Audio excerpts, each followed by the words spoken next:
The most dangerous weapon in the room wasn't a gun.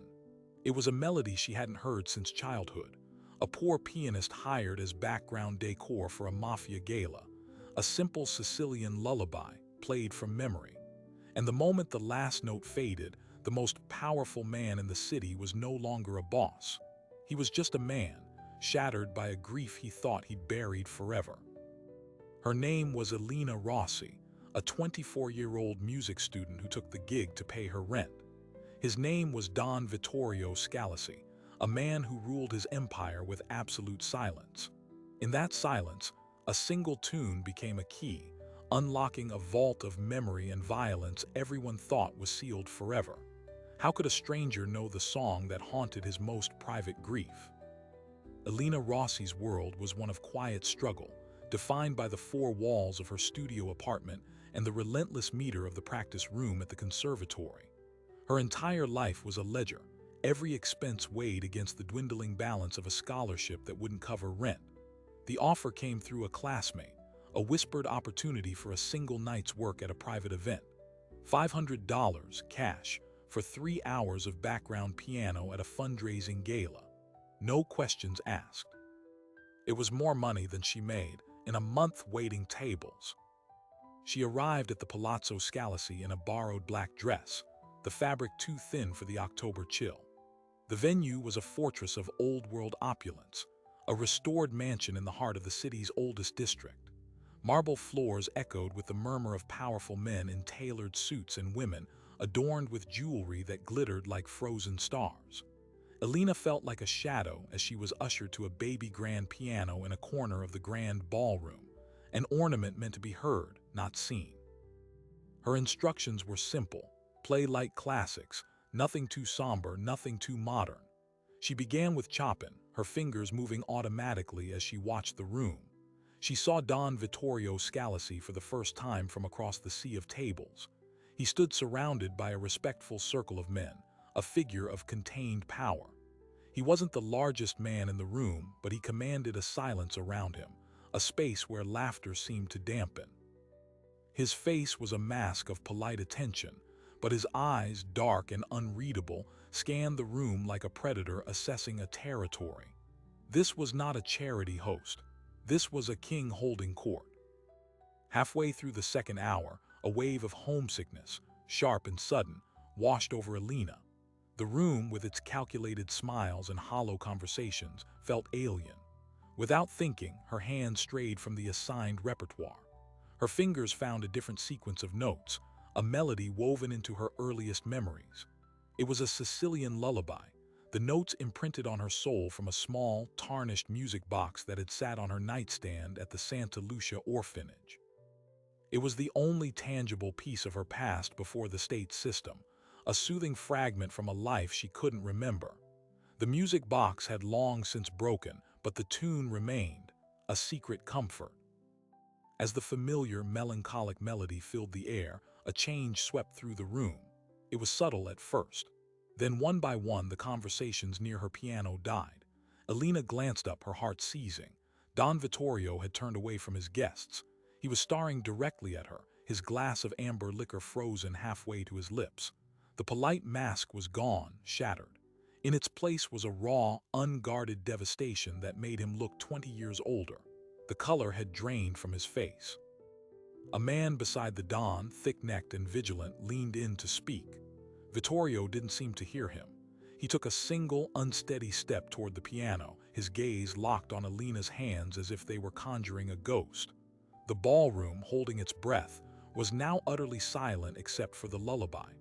Elena played the final, haunting resolution, her hands trembling on the keys. The last note hung in the air, a question. Vittorio Scalisi closed the distance. He stopped at the edge of the piano, his knuckles white where he gripped the polished wood. Up close, Elena could see the fine lines of grief etched around his eyes, the tremor in his jaw. When he spoke, his voice was a hoarse whisper, stripped of all its authority. "Where did you learn that song?" Elena's mouth went dry. It's just a lullaby, sir, from my childhood." "Your childhood where?" The question was a blade. "At Santa Lucia, the orphanage. It was on a music box in my room when I arrived. A storm of emotions crossed Vittorio's face, disbelief, a agonizing hope, a torrent of anger.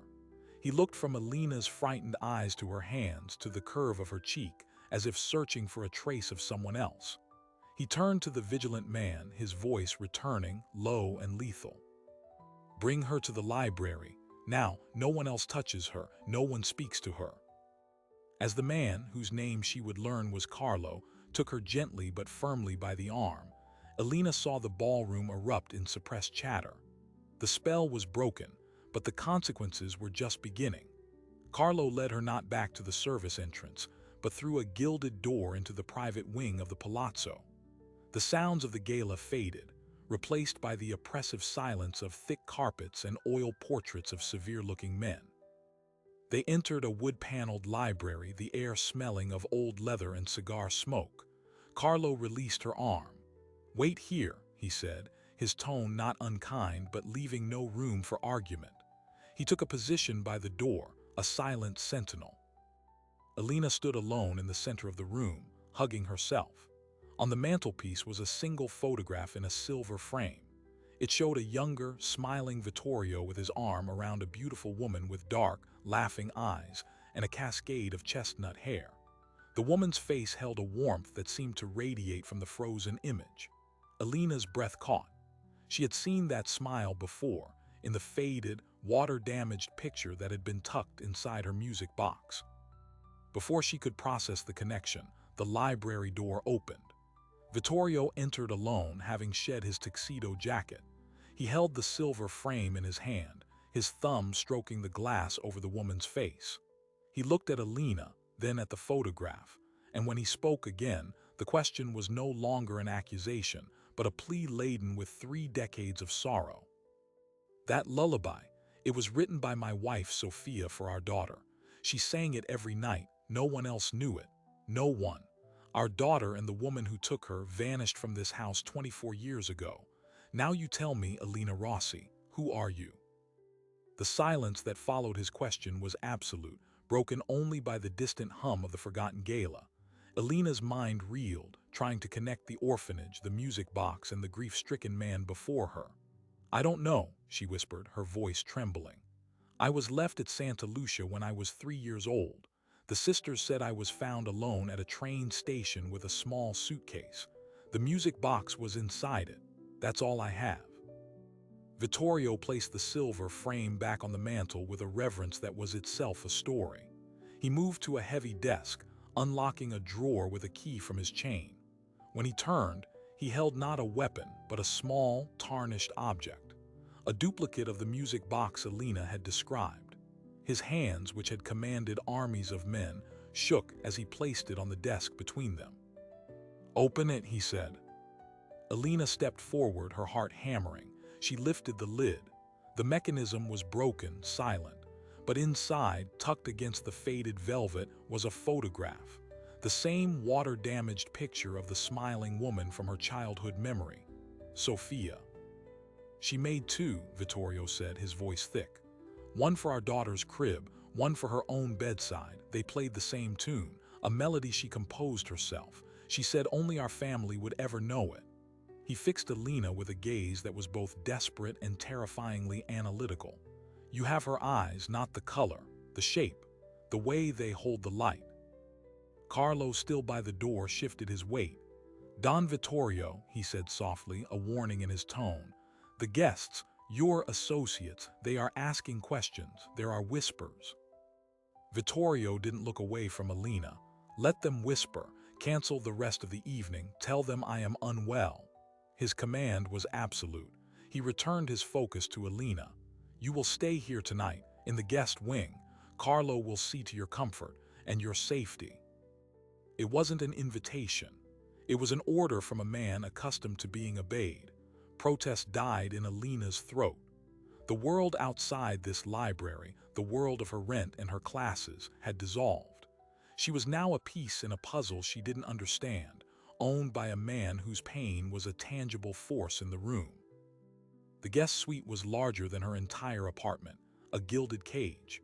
A female staff member brought her a change of clothes, Simple, expensive, and perfectly fitted.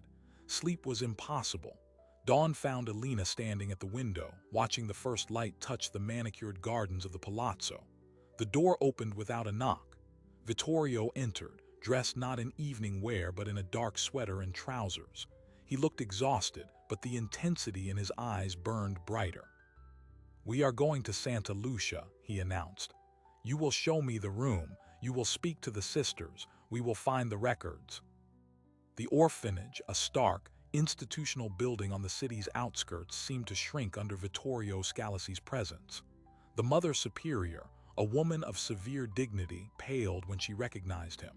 In the quiet of her office, with Carlo standing sentinel outside the door, Alina recounted her story again. Vittorio listened, his silence more imposing than any outburst.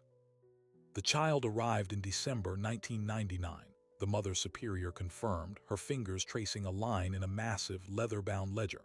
"No birth certificate, no note, only the first name, Alina, and the suitcase. We assumed she was a migrant's child, abandoned. The music box was considered a comfort object. We let her keep it."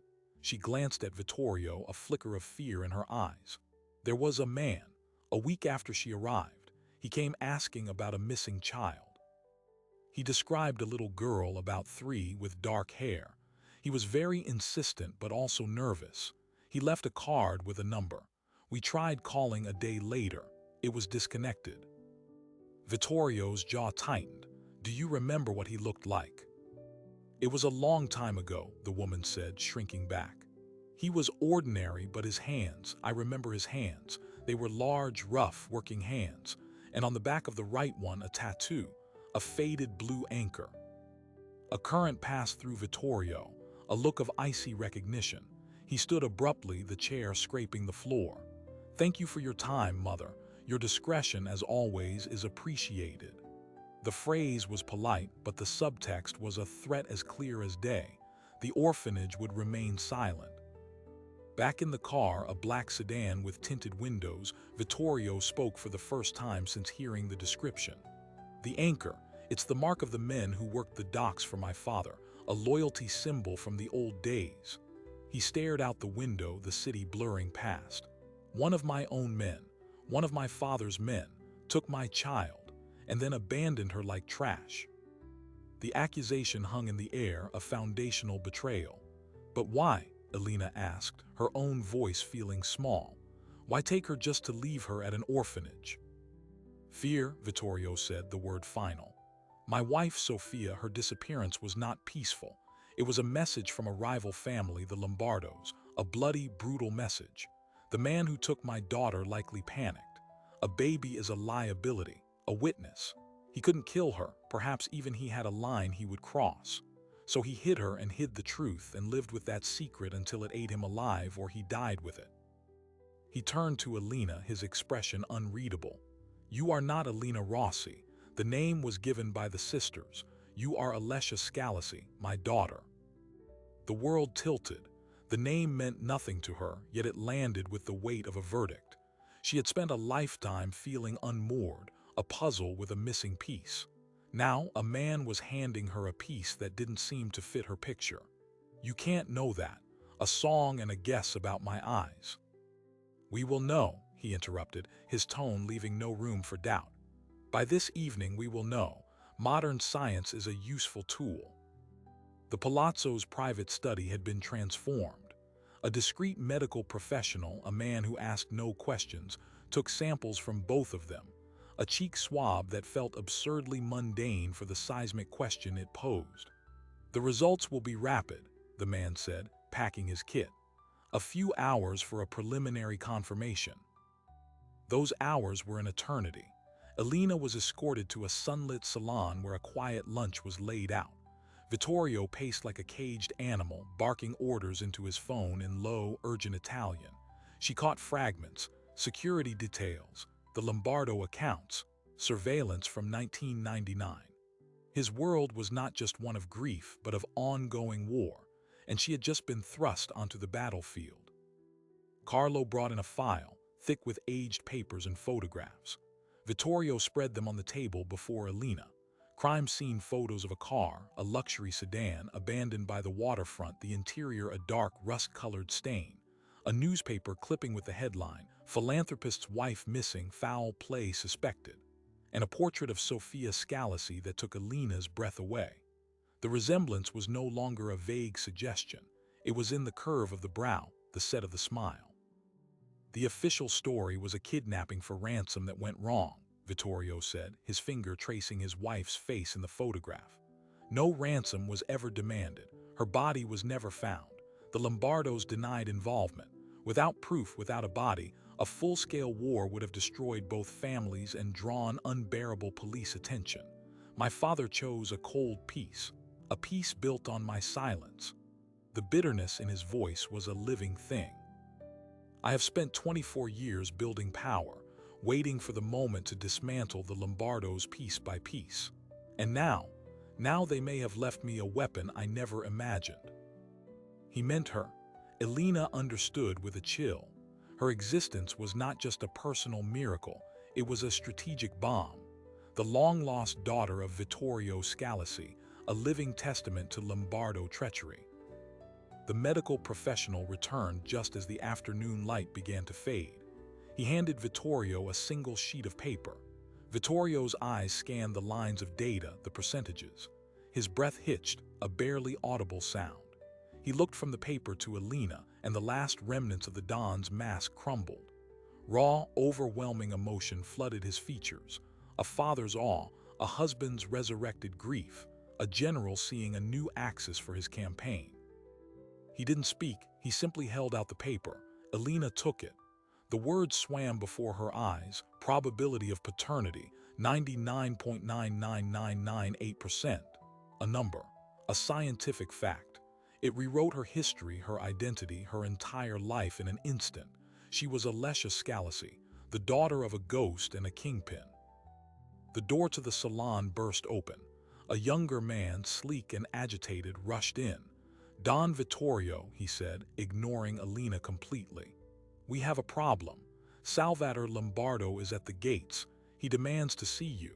He says he's heard you have found something that belongs to him." The name Salvatore Lombardo hit the room like a physical blow. Vittorio's face, which had just been softened by paternal revelation, hardened into something glacial and deadly. He carefully took the paternity report from Elena's numb fingers, folded it, and placed it in his inner pocket. "Take her upstairs," he said to Carlo, his voice dangerously calm. "The blue room, post 2 men at the door." His eyes met Elena's, Alessia's. "Do not make a sound, do not come out." As Carlo guided her out through a concealed panel in the bookcase, Elena heard Vittorio's final command to the agitated messenger. "Bring him to the receiving room, alone. And Luciano, if you ever interrupt me again without control of your voice, you will regret it." The blue room was a lavish bedroom, its windows overlooking the front courtyard. From behind the heavy brocade curtains, Elena watched as a long, silver car passed through the wrought iron gates below. A man in his late 60s, wearing an impeccably tailored overcoat, emerged. Salvatore Lombardo moved with the entitled grace of old power. He did not look like a monster from a story. He looked like a banker, a diplomat. This, she understood, made him more terrifying. For an hour the palazzo was silent. Elena paced, the new name, Alessia, echoing in her head, a suit of clothes that didn't fit. The life of Elena Rossi, with its debts and dreams, felt like a fiction someone had forgotten to stop telling her. Finally, the bookcase panel slid open. Vittorio entered alone. He looked drained, but his eyes were sharp, calculating. "He knows," Vittorio stated. "Not everything, not the DNA, but he knows a young pianist caused a scene last night. He knows I sequestered you. His network of spies is smaller than it once was, but it is still there." He poured 2 glasses of water, handing one to Elena. "He came to offer a trade." "A trade for what?" "For you." Vittorio took a slow sip. "He proposes a joint business venture, a merging of certain legitimate interests. In return, he forgives the slight of my harboring a person of interest and guarantees your safety from what he calls the reckless elements within my own organization." He is framing your presence here as a threat to asterisk my asterisk stability. The audacity was breathtaking. He thinks you'll just hand me over as a bargaining chip. He thinks I am a rational man who values peace and profit over sentiment. He is half right. Vittorio set his glass down. But he made one critical error. He revealed his fear. He is afraid of you, Alessia. Not of you personally, but of what your existence means. His proposal was a preemptive move to control the narrative, to control you before I could understand your value. He walked to the window, looking down at the now empty courtyard. The man with the anchor tattoo, the dock worker, his name was Enzo.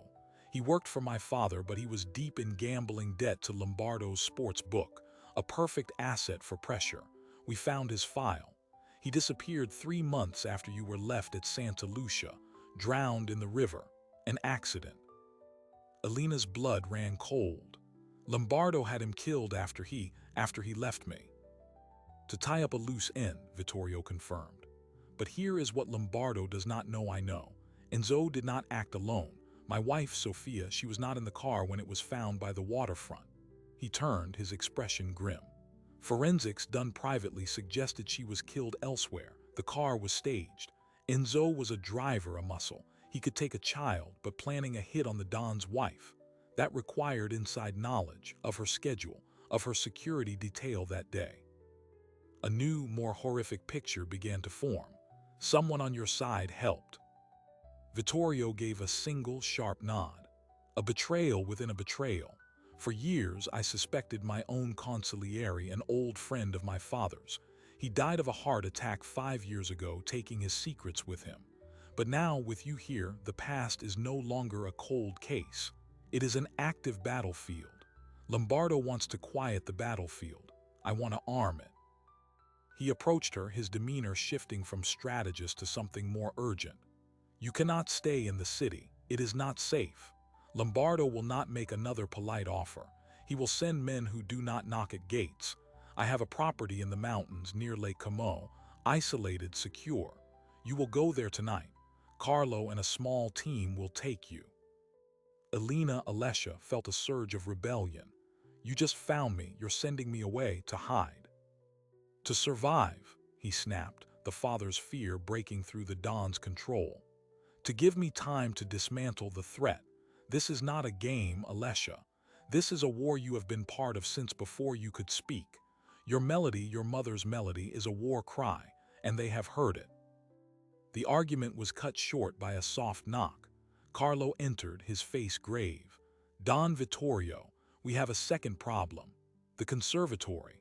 Someone phoned Alina's department chair, claiming to be family, asking urgent questions about her schedule and her personal effects. The call was traced to a burner phone purchased in a district controlled by the Lombardo family. They were already digging into Alina Rossi's life, looking for leverage, for a way to pull her out from Vittorio's protection. Her roommate, her friends, her professors, they were all soft targets. Vittorio's phone buzzed. He read a text, his expression darkening further. The third problem, he said, his voice low. My capo in charge of the waterfront, Marco. He has not reported in since this morning. His wife says he left for a meeting with a new import broker, a broker registered to a Lombardo shell company. The walls were closing in on multiple fronts. The past and the present were colliding with violent force. Vittorio made a decision. Change of plan, you leave now, not tonight. Now, Carlo, get the car to the lower garage, use the tunnel. He turned to Alina, gripping her shoulders. Listen to Carlo, do everything he says. There is a safe at the lake house.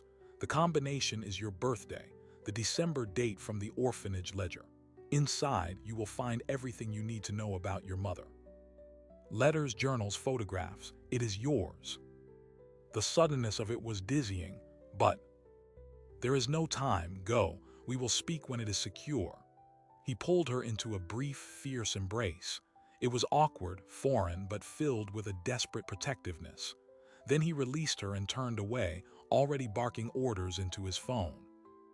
The descent into the palazzo's underbelly was a journey into another world. A private elevator descended to a concrete garage where a nondescript gray van waited. Carlo helped her inside.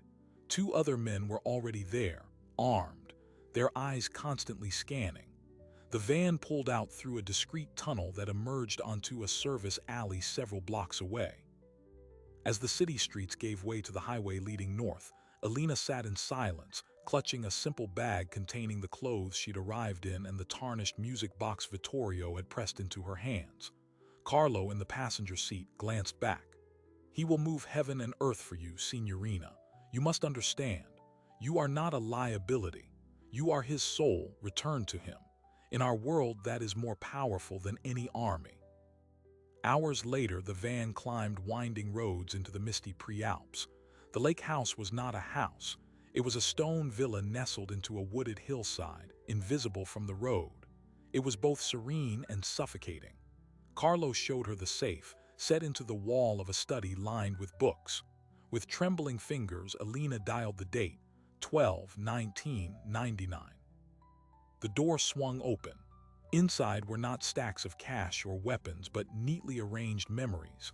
A leather-bound journal, a velvet jewelry pouch, a stack of letters tied with a faded ribbon, and dozens of photographs of Sofia Scalisi, many with a bright-eyed little girl, her, toddling through these same gardens, laughing in Sofia's arms. Alina sank into a chair, the first photo in her hands. It was too much. The weight of the stolen life, the ghost of a mother she couldn't remember, the terrifying father waging a secret war, all pressed down on her. She was about to close the safe, to hide from the avalanche of the past, when her eye caught the edge of a paper tucked behind the journal. An envelope addressed in a flowing feminine hand to V. It was not sealed. Driven by a compulsion she didn't understand, Alina slid out a single sheet of paper. It was a letter dated just days before Sofia's disappearance. "My dearest V***, I fear the walls are listening, so I write this to be left where only you will think to look. My love, I have discovered something terrible. The money, the new shipping contracts, they are not from your father's friends. The ledger I copied shows payments from Lombardo subsidiaries. Our own man, the one you trust with the books, is the conduit. He has been selling our roots, our security, piece by piece. I believe he plans to give them the new Port Authority deal. When you confront him, he will deny. The proof is with Father Bernard in confession. I go to him tomorrow. Do not be angry with me for not telling you sooner. I needed to be sure, for us, for our Alessia. All my love, always asterisk." As asterisk, Alina stared at the words. The betrayal wasn't just about a kidnapping. It was a full-scale financial gutting. Sofia had discovered an embezzlement scheme, a traitor within Vittorio's inner circle siphoning power to Lombardo, and she had been killed for it. The child's kidnapping wasn't the main objective.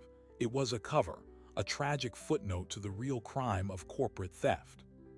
The traitor was never the old consigliere. It was the man in charge of the books, the man Vittorio would have trusted with his empire. And according to the agitated messenger earlier, that man was Marco. The same Marco who had just gone missing before a meeting with a Lombardo broker. Alina shot to her feet, the letter clutched in her hand. Carlo was in the doorway instantly, alerted by her movement. "We need to call my father," she said, her voice surprisingly steady. "Right now. The traitor isn't dead. He's making his final move tonight. And my father is walking into a trap thinking the enemy is only outside his gates." Carlo didn't hesitate. He snatched a secure satellite phone from the wall and thrust it into Alina's hand. "The direct line. Dial 9. The phone rang once, twice. Vittorio's voice, tense and clipped, answered. "This line is for emergencies." "It's me," Alina said, the words tumbling out. "Alessia, I found a letter in the safe from Sofia. She wrote to you about the ledger, about a traitor in the books. It was Marco. She was going to Father Bernard for proof. Marco is the one who's been selling to Lombardo. His meeting today isn't a setup, it's a closing. He's delivering everything you have left." There was a beat of dead silence on the line, followed by a low, seething curse. "The Port Authority deal. The final vote is tomorrow. He has the paperwork, the access codes." Vittorio's voice shifted, hardening into a commander's tone. "Carlo, Don Vittorio, Carlo answered, leaning toward the phone. Get her to the church of Santa Maria del Grazie in the Old City. Father Bernard is the only one who can authenticate the ledger copy. Then bring her to the warehouse district. Dock 12. Use the southern approach. Do not be seen. Understood. The line went dead. The plan was in motion. The drive back to the city was a blur of tension and rain. Carlo drove with a focused calm, weaving through back roads. The church was an ancient, soot-stoned building in a quiet piazza. At this hour, it was locked. Carlo knocked on a small side door with a pattern that sounded like a code. The door creaked open. An elderly priest, his face a map of gentle wrinkles, peered out. He saw Carlo, then his eyes settled on Alina. A profound sadness and then a dawning recognition filled his gaze. Come in, child. I have waited a long time to see your mother's eyes again.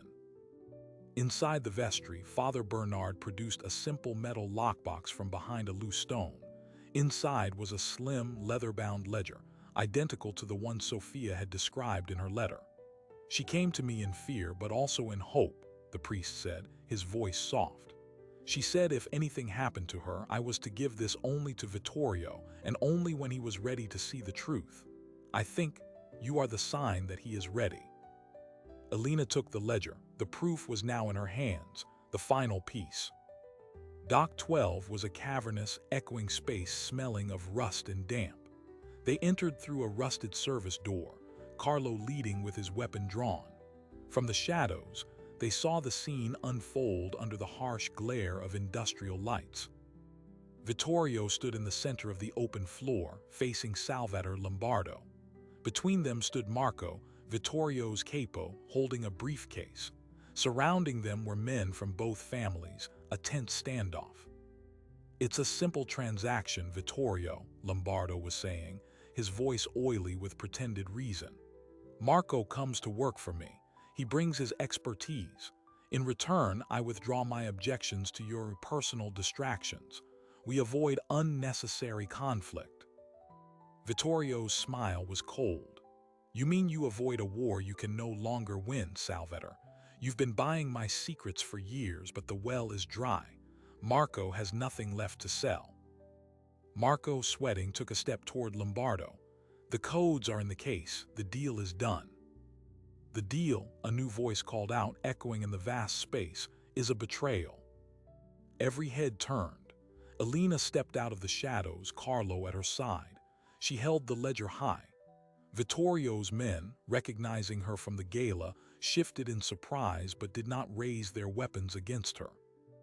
Who is this? Lombardo spat, but his eyes narrowed with a sudden calculating fear.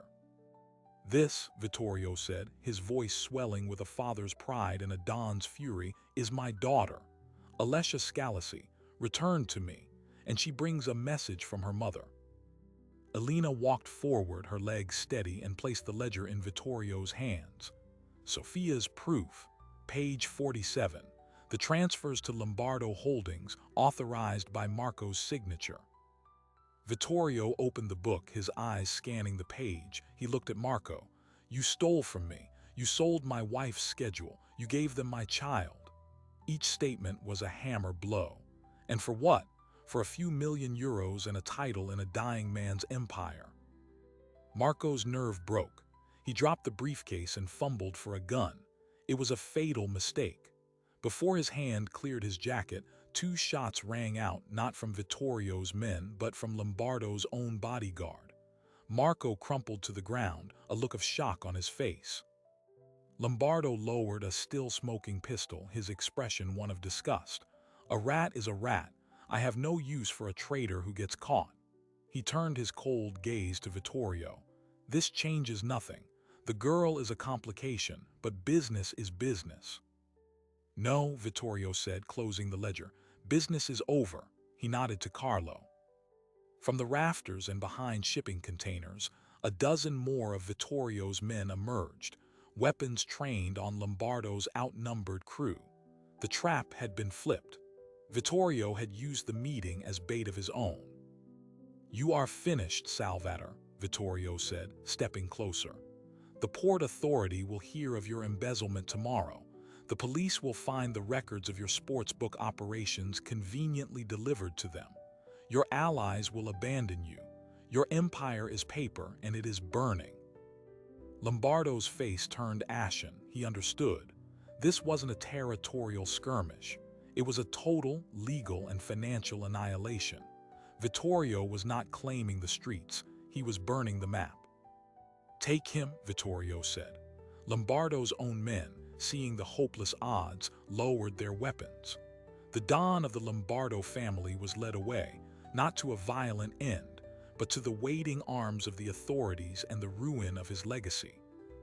In the sudden quiet of the warehouse, Vittorio turned to Elena. The fierce Don was gone. In his place stood a tired, grieving man who had just avenged his wife and reclaimed his child. He pulled her into an embrace, this time not letting go. "You are your mother's daughter," he whispered, his voice thick, brave to the point of foolishness. 6 months later, the city's underworld had a new shape. The Lombardo organization, dismantled by scandal and prosecution, was a ghost. The Scalisi holdings, under Vittorio's direction, underwent a quiet but radical transformation. Legitimate investments were expanded. The darker corners of the business were closed, not with violence, but with strategic pressure and generous severance packages.